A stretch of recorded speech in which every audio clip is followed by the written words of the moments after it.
야고보서 1장에 나타나는 두 번째 주제는 자랑에 관한 문제입니다. 여러분은 지금 무엇이 가장 자랑스럽습니까? 어떤 자랑거리가 있습니까? 우리는 스스로 뭔가 내세울 것이 없는 것처럼 살아가도 한두 가지는 자랑스러운 것들이 있습니다. 대표적인 것이 손주 자랑이 있죠. 손주 자랑. 어찌 그리 예쁜 건 다 나를 닮았는지. 그런데 여러분, 손주 자랑은 비쌉니다. 돈 내고 해야 되는 거예요. 왜냐하면 자랑을 들어주는 것은 정말 비싼 노동 가운데 하나이기 때문에 그렇습니다. 자랑이라는 것은요, 인간의 본능 가운데 하나입니다. 그런데 자랑은 그 사람의 속살을 드러내는 순간이요, 또 자랑할 때 속마음이 들통나기도 합니다. 자랑 끝에 불 붙는다, 이런 속담 들어보셨습니까? 이 자랑이 지나치면 꼭 그 마지막에는 말썽이 생긴다라는 그런 의미가 있는 것이죠. 우리는 그 자랑하는 것을 보면 그 사람이 무엇을 지금 가장 중요하게 추구하고 살아가는지 그 가치관을 보게 됩니다. 그리고 또 교회 안에서도 그 자랑하는 것을 보면 그 사람의 믿음의 수준을 우리가 볼 수 있게 돼요. 그래서 자랑하는 마음이 순간순간 들어오면 그때 우리는 조심해야 됩니다. 자랑하고 싶은 마음이 들 때 이것이 진짜 자랑할 거리인가? 마땅한 건가? 라고 우리는 질문을 던지고 속마음을 점검하고 다시 보살필 필요가 있어요. 이 야고보 1장에서는 이 시험이라는 주제에 이어서 자랑을 말하고 있는데, 어찌 보면 이 시험과 자랑이 전혀 연관이 없는 것처럼 보여지기도 합니다. 하지만 그렇지 않아요. 이 시험이 성도다운 성도를 테스트하고 더욱더 성장하게 하는 그런 과정이다라고 본다면, 자랑은요, 이 성도다운 성도가 어떻게 마음의 중심을 잡으며 살아가야 할지에 대해서 설명을 해주는 겁니다. 왜냐하면 이 자랑은 그냥 나를 뽐내는 자랑을 말하는 것이 아니라 그 사람의 중요하게 여기는 가치관이 무엇인가를 보여주고 있기 때문에 그렇습니다. 부유한 사람이나 가난한 사람이나 성도라면 세상의 어떤 유혹 속에서도 결코 흔들릴 수 없는 분명한 가치관이 있어야 된다라는 거죠. 그 가치관을 분명히 하자. 쉽게 말하면 유혹이 많은 이 세상 속에서 분명한 신앙의 가치관을 가지고 헛된 자랑은 버리고 진짜 자랑해야 할 것을 자랑하며 살아가자. 그래서 오늘 제목이 자랑을 버리고 자랑을 회복하자. 진짜 자랑거리를 자랑할 수 있을 때, 자랑거리로 삼고 살아갈 때 그 순간이 진짜 천국을 살아가는 그리스도인이다라는 말씀입니다. 세상의 모든 자랑거리는요, 상대적인 자랑이라는 거예요. 비교의식이 가져오는 상대적인 박탈감, 상대적인 우월감, 상대적인 열등감, 그것이 또 줄줄 끌어오는 우울감, 무기력증, 이것들이 종합 세트로 찾아오는 거예요. 이런 세상 자랑은요, 이미 우리가 많은 것을 가졌음에도 불구하고 감사를 잃어버리고 만족을 잃어버리게 합니다. 교회 안에 세상적인 자랑, 세상적인 가치관이 들어와서 자랑을 늘어놓기 시작하면 교회는 천국이 아니라 말 그대로 생지옥으로 변하는 거예요. 세속적인 자랑은 십자가의 자랑과 정반대되기 때문에 그렇습니다. 세속적인 자랑은 끊임없이 높아지라고 이야기해요. 하지만 십자가의 자랑은 끊임없이 낮아지라고 이야기합니다. 세속적인 자랑은 끊임없이 뭔가 많이 가지라고 해 다다익선이라고 이야기해요. 하지만 십자가의 자랑은 끊임없이 나누어 주라고 이야기해요. 완전히 다르기 때문에 세속적인 자랑이 들어오는 순간 이 교회에서는 너무나 큰 상처와 아픔을 낳게 되는 거예요. 예수를 믿는다고 하지만 속마음은 여전히 세속적인 가치관을 가지고 있는 사람들, 그것처럼 괴로운 것은 없어요. 힘든 삶도 없습니다. 초대교회에도 그런 부부가 있었죠. 기억나십니까? 사도행전의 아나니아와 삽비라. 초대교회에 많은 사람들이 헌물하고 헌금합니다. 자기들도 따라서 같이 합니다. 재산을 팔아서 헌금을 해요. 그런데 다 드리지 않고 자기 것을 좀 훔쳐둡니다. 그리고 나서 속이죠. 사도도 속이고 하나님도 속일 수 있다고 생각을 해요. 믿음의 흉내는 내는데 이게 갈등이 있는 거예요. 여전히 변하지 않는 내 중심적인 삶은 그냥 여전히 유지하면서 살아가는 거죠. 베드로가 들어와서 책망하는 순간 즉사하죠. 여러분, 헌금을 많이 하고 적게 하는 것은 중요하지 않습니다. 세속적인 가치관으로 신앙생활하는 것, 하나님도 섬기고 세상도 섬기겠다라고 이야기하는 건 두 주인을 섬기는 거예요. 이것처럼 불편하고 힘든 삶도 없어요. 세속적인 자랑거리, 가치관을 버리지 못하면 거룩한 주님의 일을 하면서도 우리의 마음을 지옥으로 만들어냅니다. 여러분, 9절에서 형제들아 라고 이야기를 하는데요, 이렇게 말하는 것은, 형제들은 뭡니까? 지금 예수님을 믿는 자들이에요. 구원받은 교회 안에 있는 공동체, 그 안에서도 이러한 일이 충분히 일어날 수 있다라고 이야기하는 거예요. 그래서 야고보가 말하는 것은, 부자건 가난한 사람이건 막론하고 진짜 성도라면, 진짜 예수를 믿는 자녀라면 진짜 붙잡아야 할 가치관, 진짜 자랑이 무엇인지 알고 자랑하라는 거예요.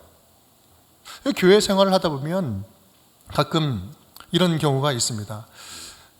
은혜 받은 그런 그 경험을 나누는데, 간증이라고 이제 말씀을 이렇게 하시는데, 다 듣고 나면 왠지 기분이 찜찜한 경우가 있어요. 이게 지금 하나님 자랑인지 자기 자랑인지. 하나님보다 자기 간증자의 어떤 모습이 더 드러나는 거예요. 이런 자랑은 은혜도 안 되고 도전도 안 됩니다. 그거는 간증이 아니라 포장된 자기 자랑인 것이죠. 자식 자랑, 경험 자랑, 과거 자랑, 이것들이 반복되고 넘치면 점점 만나기 불편해져요. 그런데요, 야고보는, 지금 이 야고보 서신서에 나오는 야고보는 이러한 사람들을 그냥 넘어가지 않습니다. 속된 말로 말하면 애누리가 없어요. 절대 돌려 말하지도 않고 타협하지도 않습니다. 그렇게 교회 안에서 여전히 세상적인 가치관, 세속적인 자랑거리를 자랑하면서 살아가는 크리스찬을 향해서 단호하게 이야기를 합니다. 진짜 예수 그리스도를 믿는 성도라면 헛된 자랑은 버려라. 헛된 자랑은 버려라. 진짜 자랑거리가 무엇인지 그리스도인답게 생각하고 세상과 구별된 자랑거리를 자랑하면서 살아가라. 이것이 크리스찬이다. 그렇다면 야고보는 직설적으로 지금 무엇을 자랑하며 살아가라고 말하는지 살펴보겠습니다. 함께 따라하겠습니다. 가난한 자는 높아짐을 자랑하라. 가난한 자는 높아짐을 자랑하라. 지금 이 편지를 받고 있는 성도들의 상황이 어떤지 우리가 좀 이해할 필요가 있어요. 흩어진 12지파라고 이야기했죠. 믿음의 자녀들 열심히 살아보려 하다가 지금 흩어져 있어요. 얼마나 힘들겠습니까? 실제로 가난한 사람들이 대부분이었습니다. 게다가 믿는다는 이유로 핍박과 여러 유혹들 앞에 노출되어 있어요. 세상적인 눈으로 볼 때 자랑할 거리가 하나도 없어요. 이분들 가운데에는 믿음의 공동체를 위해서 스스로 모든 것을 헌납하고 가난을 자처한 사람들도 있었을 것입니다. 그들에게 자랑거리가 뭐가 있겠어요? 그런데 야고보는 이렇게 이야기를 하는 거죠. 9절 말씀 다 함께. 낮은 형제는 자기의 높음을 자랑하고. 낮은 형제, 여기서 낮은 형제라는 것은 뒤에 나오는 부한 자와 대비를 이루면서 가난한 자를 의미합니다. 너희가 비록 세상에서는 가난하고 비천하고 자랑거리가 없을지 모르지만 너희는 지금 예수로 거듭나지 않았느냐? 하나님의 자녀라는 높은 신분을 얻지 않았느냐? 그 높은 신분을 자랑해라. 높은 신분을 자랑해라. 너희가 지금 그리스도 안에서 얼마나 높아졌는지 모르는가 본데 너의 그 높아진 신분, 그 신분을 자랑해라. 에베소서 2장에서는 이렇게 이야기합니다. 우리 함께 읽어볼게요. 허물로 죽은 우리를 그리스도와 함께 살리셨고 또 함께 일으키사 그리스도 예수 안에서 함께 하늘에 앉히시니. 예수 그리스도와 함께 하니까 어떻게 된다고요? 함께 살아났습니다. 그리고 구원받았어요. 거듭났어요. 일어났어요. 그리고 나서 지금 어떻게 됐다? 함께 앉히시니. 하늘 보자, 하나님 계신 데에 같이 앉아졌다는 거예요. 여러분, 세상에서 그 예수님과 함께 앉아있는 하늘 보자, 거기보다 높은 데가 어디 있겠습니까? 가장 높은 곳에 있다라는 거예요.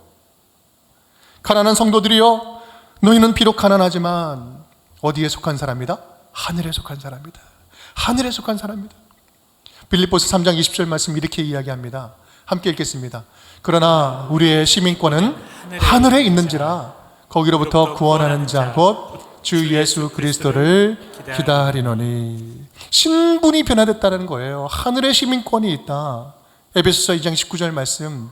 그러므로 이제부터는 너희는 외인도 아니요 나그네도 아니요 다 함께 오직 성도들과 동일한 시민이요 하나님의 가족이라. 아멘. 시민권이 있다라는 거예요. 하늘의 시민권. 여러분, 지금 이 모든 말씀은요, 예수를 믿는 우리에게 있는 빼앗길 수 없는 자랑거리를 알려주고 있는 거예요. 세상에서 무엇으로도 바꿀 수 없는 하나님의 아들이요 하나님의 딸이라는 영원한 하늘의 신분, 그것이 우리의 가장 큰 자랑거리다. 다른 거 자랑하지 말고, 낮은 자들 주눅들지 말고 이것을 자랑해라. 그래서 믿는 자들은요, 지금 형편에 상관없이 세상에 주눅들지 않을 이유가 있는 것입니다. 세상의 부유함을 부러워할 이유가 있지 않은 거예요. 왜냐하면 우리는 더 크고 영원한 부요함을 받았기 때문에, 그것을 소유했기 때문에 그렇습니다. 짐 엘리엇이라는 선교사님이 그래서 남긴 말, 그런 의미가 아니겠습니까? 영원한 것을 함께 읽어볼까요?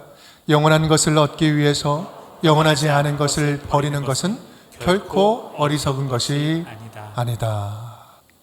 세상에 많은 유혹이 오고 많은 자랑거리, 많은 가치관이 우리를 혼재해도, 우리를 넘어뜨려도, 우리가 돈은 없을 수 있지만 하나님의 자녀라는 신분을 빼앗길 수 있겠습니까? 우리는 돈은 없을 수 있어요. 가난할 수 있어요. 그래서 불편할 수 있어요. 그렇다고 해서 어떻게 영생을 포기합니까? 어떻게 하나님의 자녀됨을 포기합니까? 물질의 어려움 때문에 이 신분을 버려버리겠습니까? 그럴 수 없는 것이죠. 여러분, 지금 몸도 마음도 삶의 형편도 너무나 힘들고 가난하십니까? 세상의 여러 가지 일들로 시달리면서 마음의 비천함을 경험하고 고통스럽습니까? 하지만 여러분, 기억하십시오. 잊지 마십시오. 우리에겐 누구에게도 빼앗길 수 없는 자랑거리가 있습니다. 이 영적인 부유한 자가 된 것을 자랑하십시오. 영적인 부유한 자가 된 것을 여러분 자랑하십시오. 예수 그리스도와 함께 높아진 하늘의 신분을 마음껏 자랑할 수 있는 여러분이 될 수 있기를 간절히 바랍니다. 여러분, 우리가 참된 자랑이 무엇인지 깨닫게 되면, 알게 되면 가장 먼저 변하는 것이 있습니다. 그것은 바로 우리의 기도예요. 기도. 무엇을 위해 기도해야 되는지, 무엇을 가장 먼저 기도해야 되는지, 감사의 이유가 바뀌게 되는 겁니다. 간구의 내용도 달라지게 돼요. 기도의 순서도 달라져요. 무엇보다 우리 자녀들에 대한 기도가 달라질 것입니다. 여러분, 좋은 학교 들어가는 거 감사한 일이죠. 하지만 이거 자랑 아니에요. 여러분, 좋은 직장 갖는 거요? 자랑 아니에요. 안정적으로 잘 결혼하고 뭐 집 잘 얻고 물질적으로 풍요로운 거, 안정적인 취구 추구하는 것, 여러분 물론 감사한 일입니다. 하지만 이것이 진짜 근본적인 자랑거리는 아니에요. 우리 믿는 우리에게 진짜 자랑거리는 하나님의 자녀로 하루하루를 살아가는 것, 이것이 진짜 자랑거리인 것입니다. 하나님의 자녀라는 새 신분으로 이 땅을 살아가는 것, 이게 진짜 진정으로 근본적인 감사, 근본적인 자랑거리라는 말씀이에요. 아직 그 신분으로 살아가지 못한다면 그것이 진짜 간절한 제 첫 번째 기도 제목, 간절한 간구의 기도 제목이 되는 것입니다. 새 신분이라는 근본적인 자랑거리가 있지 않다면 여러분, 다른 자랑거리는 자랑하지 마십시오. 그건 헛된 자랑입니다. 사랑하는 여러분, 우리 모두의 영적인 눈이 활짝 열려서 영적인 부요함을 사모하고 영적인 부요함을 감사하고 영적인 부요함을 자랑할 줄 아는 우리 믿음의 자녀들이 다 될 수 있기를 주님의 이름으로 축복합니다. 두 번째, 우리 함께 따라하겠습니다. 부한 자는 낮아짐을 자랑하라. 부한 자는 낮아짐을 자랑하라. 우리 연이어서 이제 부한 자들에게 말씀을 하죠. 10절 말씀 다시 한번 읽어볼까요? 본문 말씀. 부한 자는 자기의 낮아짐을 자랑하라. 뭐 많이 가진 것, 부유한 것, 지금 소유하고 있는 것 자랑하지 말고 낮아진 것을 자랑해라. 무슨 말일까? 부자가 지금 낮아졌다라는 거예요. 이것이야말로 정말 자랑거리다. 왜 그럴까요?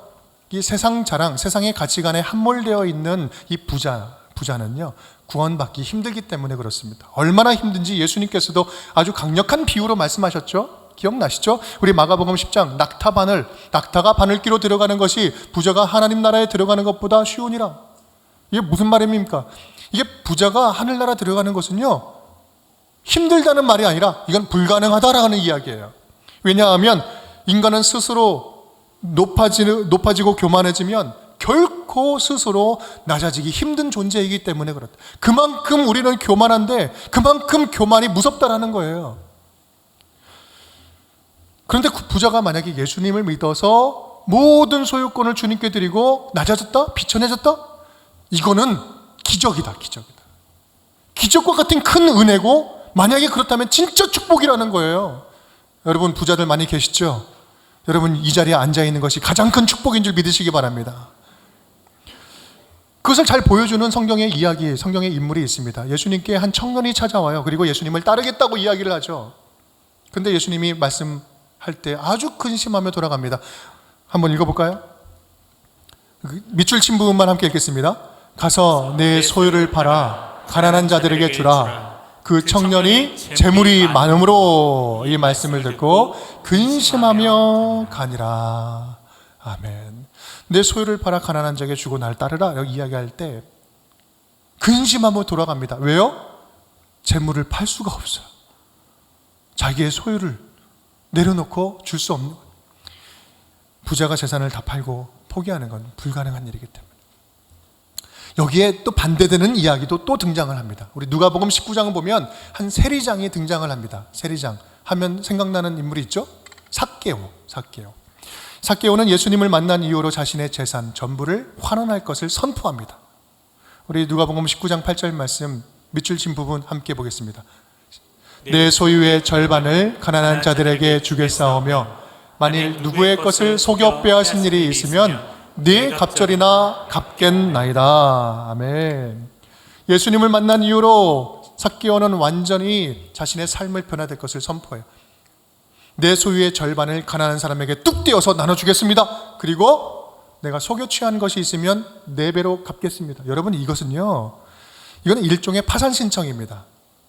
그렇게 하고 나면 남는 게 있을 것 같아요? 아니요, 모자라요. 이것은 자신의 모든 삶을, 과거의 삶을 다 완전히 전복하는 선포예요.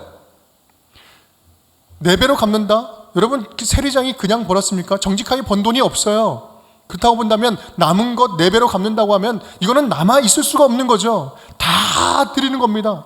지금까지 전부로 여기던 세상의 부요함, 세상의 자랑거리, 세상의 돈, 권력, 이것에 대한 완전한 포기입니다. 철저한 회개예요. 겸손함입니다. 자기 부서짐과 낮아짐을 선택한 거예요. 삭개오에게 가장 큰 자랑거리는 뭐였을까요? 삭개오가 가장 자랑스럽게 생각한 것은 오늘 예수님을 만나서 나 파산했습니다라고 하는 파산 신청이었어요. 이것이 가장 큰 자랑거리였어요. 세상의 모든 자랑거리를 버리고 예수님을 선택한 거예요. 그렇습니다. 세상에서 부족함이 없는 자가, 넉넉한 자가 예수님을 만나서 영적인 빈곤함을 알고 믿음이 생기기 시작했다면 그것이야말로 진정한 축복인 줄 아시길 바랍니다. 여러분, 지금 넉넉하지 않습니까? 예수님 믿은 거 여러분 진짜 축복이에요. 세상 즐거움 다 버리고 세상 자랑 다 버렸네. 주 예수님보다 귀한 것은 없습니다. 나는 주님 없이는 살 수 없는 영적인 빈털터리입니다. 영적인 거지입니다. 주님의 은혜를 구걸하고 간구하며 살아간다면 그 낮아진 영성, 낮아진 믿음이 우리에게 있어서 가장 큰 자랑거리가 되는 것입니다. 사랑하는 성도 여러분, 한번 우리 스스로를 한번 돌아봤으면 좋겠어요. 예수님 믿기 전에 나는 어땠는지, 예수님 믿기 전에 우리는 어땠는지. 전에는 세상 무서운 줄 모르고 살지 않았습니까? 내가 뭔가를 가지고 있으면 그것이 나를 대신해주고 보호해주고 내가 무엇인가를 해낼 수 있다고 생각을 했죠. 돈 좀 가졌다고, 힘 좀 가졌다고 마음대로 하면서 살아가다가, 그런데 예수 믿고 나니까 그것이 진짜 별거 아닌 것을 깨닫게 되는 거예요. 예수님을 통해서 영생을 맛보고 나니까 이 세상에 전에는 몰랐는데 영원한 것과 영원하지 않은 것이 있구나. 이 영원한 것이 진정한 가치가 있구나 라고 진짜 깨닫게 된 것이죠. 여러분, 부자든 가난한 사람이든 나이가 어린 아이든 노년일 드신 어르신이든 모두가 상관없이 우리가 자랑할 근거는 똑같습니다. 자랑할 근거는 단 하나입니다. 뭡니까? 바로 예수 그리스도로 말미암아 하나님의 자녀가 된 것. 하나님의 자녀의 신분을 얻은 것, 하늘의 가장 높은 보좌 우편에 주님과 함께 앉아 있는 것, 그것이 우리의 가장 큰 자랑거리인 거예요. 그 자랑이 무엇인지 깨달을 때 우리는 참된 성도의 삶을 살아갈 수가 있습니다. 우리가 가난하여도 예수 그리스도 안에서 자유로울 수가 있고, 우리가 넉넉하고 뭔가 많이 가지고 있어도 부유함에도 겸손하게 낮아짐으로 섬길 줄 아는 참된 하나님의 자녀가 될 수 있는 겁니다. 이것이 바로 진짜 성도들의 참된 매력인 것입니다. 크리스찬의 매력이에요. 여러분, 혹시 지금 여러분은 자랑할 것은 숨기고 자랑하지 말 것에 대해서 헛된 자랑을 막 자랑하고 있지는 않습니까? 예수의 흔적이 없는 자랑거리가 있다면 그것은 어떤 것도 헛된 자랑입니다. 다시 한번 말씀드려요. 내 삶에 예수 그리스도의 흔적이 없는 자랑은 헛된 자랑입니다. 그 헛된 자랑에 마음 빼앗기지 말고 현혹되지 않기를 바랍니다. 왜냐하면 헛된 자랑, 세상의 자랑이 들어오는 순간 진짜 자랑해야 될 것을 자랑하지 못해요. 진짜 자랑해야 할 것을 포기해버려요. 여러분, 야고보가 오늘 본문에서 인용한 성경 구절은요, 바로 이사야 말씀이었어요. 이사야 40장 말씀, 6절 말씀. 말하는 자의 소리여 이르되 외치라. 대답하되 내가 무엇이라 외치리까 하니 이르되 함께 읽겠습니다. 모든 육체는 풀이요 그의 모든 아름다움은 들의 꽃과 같으니. 이것은 세상 사람들도 이야기를 하는 겁니다. 모든 종교에서도 모든 철학에서도 이야기를 해요. 뭐예요? 아무리 부귀영화 누려도 영원하지 않다라는 것이죠. 성경도 똑같은 이야기를 하고 있어요. 그런데요, 성경은 거기에서 멈추지 않습니다. 이 이사야 40장 그 바로 다음 절 8절은 이렇게 이야기를 해요. 이것이 없으면 우리는 세상 사람과 똑같이 염세주의와 비관주의에 빠질 수 있어요. 하지만 성경은 이렇게 이야기합니다. 함께 읽겠습니다. 풀은 마르고 꽃은 시드나 우리 하나님의 말씀은 영원히 서리라. 아멘. 이것이 세상과 다른 거예요. 세상은 영원하지 않지만 우리가 세상 살아가는 동안에 영원히 변치 않는 붙잡아야 할 영원한 것이 있다. 어떤 것으로도 대체할 수 없는 영원한 것이 있다. 그것이 바로 하나님의 말씀이라는 것이죠. 우리는 하나님 안에 있는 영원함을 붙잡으라는 말씀입니다. 그래서 모세는 이렇게 노년에 이렇게 기도를 드립니다. 우리 시편 90편 12절 말씀 우리 함께 읽겠습니다. 우리에게 우리날 계수함을 가르치사 지혜로운 마음을 얻게 하소서. 아멘. 우리에게 우리날 계수함을 가르쳐주. 무슨 말씀이냐면 내가 남은 날을 계산하게 하옵소서. 그래서 진짜 지혜로운 삶을 살게 해 주옵소서. 이런 말씀이거든요. 남은 날을 영원한 가치를 위해서 살게 하소서. 사라지는 들풀에 목매이는 인생이 아니라 영원의 잇된 인생이 되게 하옵소서. 모세의 기도예요. 이 세상의 들풀처럼 언젠가는 다 사라져버리고 태워져버리고 없어질 그 헛된 것 붙잡느라고 진짜 붙잡아야 할 자랑을 놓쳐버리지 마십시오. 주에게 내 계수함을 알게 하사 얼마 남지 않은 나의 인생을 알게 하여 주셔서 헛된 자랑 버리고 진짜 주님 안에 있는 참된 자랑 붙잡고 진짜 주님을 자랑하면서 주님의 자랑거리가 되게 하여 주옵소서. 이것이 저와 여러분의 고백이 되었으면 좋겠습니다.